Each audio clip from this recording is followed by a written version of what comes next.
Export में India हमेशा से कच्चा खाता है। इंपोर्ट इंडिया का ज्यादा क्यों है? क्योंकि हम क्या इंपोर्ट करते हैं? ऑयल इंपोर्ट करते हैं। नेसेसिटी है, इसका कुछ नहीं कर सकते। गल्फ में हो गई वॉर, ठीक है, प्राइसेस बढ़ जाते हैं ऑयल के।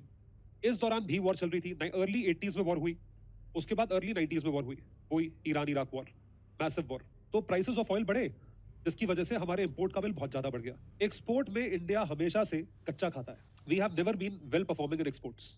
आज भी नहीं है। मतलब जिस हिसाब से उस जमाने में इंपोर्ट थे तो एक्सपोर्ट उतना नहीं था, आज भी वही स्थिति है। एक्सपोर्ट क्यों नहीं है? क्योंकि मैन्युफैक्चरिंग नहीं है। अरे भाई, एक्सपोर्ट तब करोगे ना जब बनाओगे ही नहीं तो एक्सपोर्ट कहां से कर लोगे? क्वालिटी छोड़ो, बनाओ तो। So when you are talking about manufacturing कहां से बनेगा? इंडस्ट्री से तो बनेगा। जब तक इंडस्ट्री नहीं बनाओगे मैन्युफैक्चरिंग, तो एक्सपोर्ट अगर नहीं हो रहा है because there is no manufacturing, because there are no industries. तो इसलिए बीओपी क्राइसिस इतनी मैसिव है। क्यों बार बार BJP government make in India make in India make in India? अरे भाई, भारत में बनाओ। मुझे तो इस बात की खुशी है कि शार्क टैंक में आके एंटरप्रेन्योर्स ये बोलते हैं this is 100% made in India, 100% make in India. कम से कम किसी को तो अकल आई कि आप मेक इन इंडिया, आप चाइना से इंपोर्ट करके यहां मत बेचो।